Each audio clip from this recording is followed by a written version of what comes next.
Welcome to the deep dive. You know, we get so much financial advice thrown at us. It's all charts, numbers, predictions. It's easy to think, okay, success is just about being smart, using logic. But today, we're diving deep into Morgan Housel's book, The Psychology of Money. It's brilliant, and it really flips that whole idea around. Our mission here is to explore his main point, that financial success, it isn't mainly about what you know. It's really profoundly about how you behave, driven by our feelings, our own life stories, habits, ego, even like social pressure. That's such a key shift, isn't it? Because, yeah, traditional finance often seems to gloss over the messiness of being human. For anyone who really wants to understand money, getting this human side, it's just critical. It's how you make sense of all those numbers, really. Okay, so let's unpack that. Let's start with this idea Housel calls no one's crazy. He basically argues that everyone sees money through their own unique lens, their own personal experiences. I mean, think about it. Someone who grew up, say, during a major depression, they're going to handle money completely differently than someone raised when the economy was just booming, or their whole financial outlook is just wired differently. It really is. And what's so interesting there is that choices that look maybe totally irrational from the outside, they often make perfect sense to that person based on their history. It's internally logical for them. That insight alone, it can change how we judge other people's money choices, even our own sometimes. It just hammers home how personal money behavior is, deeply personal. Yeah, that brings a needed bit of empathy into finance, doesn't it? And speaking of things that shape us, Housel also gets into luck and risk. He makes this point that financial success isn't purely skill. There's this huge element of luck, often totally unseen. He uses that amazing story about Bill Gates. Immense skill, obviously, yes, but also just incredible luck, attending one of the only high schools in the U.S. with a computer back then. Right. It makes you pause. Yeah. How much of what we call genius is actually being in the right place at the right time? And that leads to a really important point for all of us listening, why it's so crucial not to judge success or failure, for that matter, just by the outcome. We see the result and we think, oh, brilliance, or what a mistake. Yeah. But Hauser reminds us, he always has to factor in the role of luck and risk, these powerful invisible forces. It really shifts your perspective. Absolutely, it does. Now, here's where it gets really interesting, I think, for many of us, defining enough. Housel talks about the danger, the trap, really, of just endlessly chasing more money, more status, without ever deciding what enough actually means for you. He points out that comparison. That's often the thief of joy, financially speaking, always looking over your shoulder. It's like being on a treadmill you can't get off, isn't it? If real wealth isn't just piling up more, what is it? What's your enough? How do you even find that in a world that seems designed to make you feel like you're falling behind? And that question connects right into this idea that true wealth is often the stuff you don't see. It's not the fancy cars, the money saved, invested. Hidden potential, really. Which brings us to what he calls the man in the car paradox.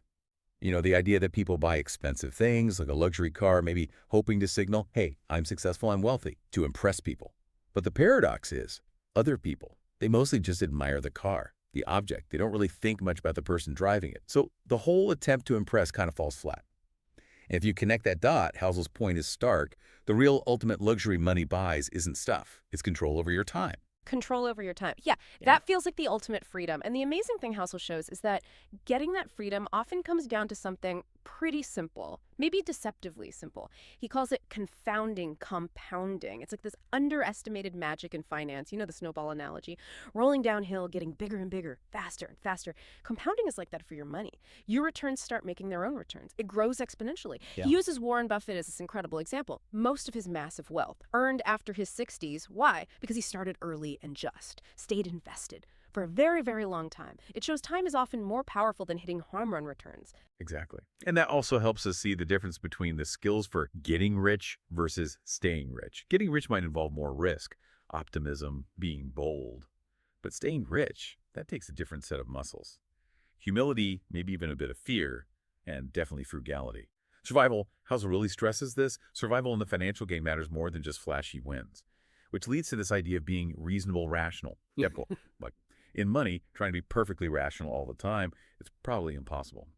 Our emotions, fear, greed, they're real. They kick in. Housel says being reasonably good, consistently, and managing those emotions, that's way better than striving for some theoretical perfection you'll never reach. And maybe the simplest advice, but maybe the hardest, just save money.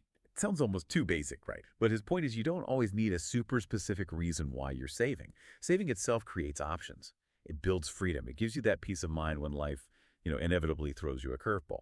And crucially, avoid that lifestyle creep, that thing where as your income goes up, your spending just quietly expands to meet it. It cancels out your progress. Oh yeah, lifestyle creep. That definitely hits home for a lot of us. Okay, so as you're on this financial journey, House also talks about tails you win. This idea that huge outcomes, good or bad, are often driven by just a few extreme events, these outliers or tail events. Think about venture capital or even just stock picking. Most bets might not do much or even fail, but one or two massive winners can make up for everything else. It's important to accept that's how a lot of finance works. It changes how you view diversification, maybe. It absolutely does. And that's exactly why building in room for error, a margin of safety, is so vital. You have to plan for things going wrong. Not if, but when. You need that buffer. Avoid getting trapped by debt or being too leveraged. Another key thing is accepting that you'll change. Who you are today isn't who you'll be in 10, 20 years. Your goals, your desires, they'll evolve. So you need flexibility. Don't lock yourself into rigid plans based only on your current self, which really brings up a core question for you, the listener. What financial game are you actually playing? House of Worms against just copying what others do. Because, say, a day trader. They're playing a totally different game with different rules than someone investing for retirement decades away. You have to know your game. These insights really shape your mindset, too. Let's touch on the seduction of pessimism. It's so easy to get sucked into bad news, isn't it? Negative headlines just grab our attention more, they feel more urgent. But Housel encourages us to step back. Look at the longer view.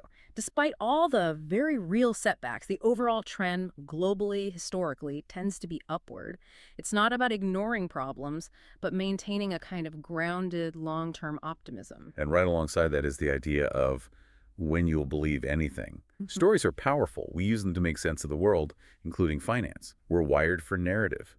But that can also be a trap. You have to be careful with financial narratives. They sound neat, predictable. But markets and life, they aren't always neat stories. They're often complex, messy, and more random than we like to admit. Right. So wrapping up our deep dive into the psychology of money, what are the big takeaways for you listening right now? First, I'd say wealth is overwhelmingly about behavior, your self-control, your habits. Less about pure IQ or predicting markets. Second, it boils down to consistently saving, spending less than you earn, understanding risk, managing it proactively. Third, know your own game. What are your goals, your timeline, your risk tolerance? Don't just follow the crowd. And maybe most profoundly, figuring out what enough means to you is way more powerful than just chasing more. Housel really frames true freedom, that control over your time, not luxury goods, as the highest prize wealth can offer. Yeah, maybe a final thought to leave you with. The world often makes financial success seem like this incredibly complex puzzle. You need complex strategies, market timing, genius-level insights. But perhaps, as Housel suggests, the deepest, most useful insights are actually about understanding ourselves, mastering the consistent, often quite simple but profoundly human side of how we behave with money. That's really something powerful to think about as you navigate your own financial life.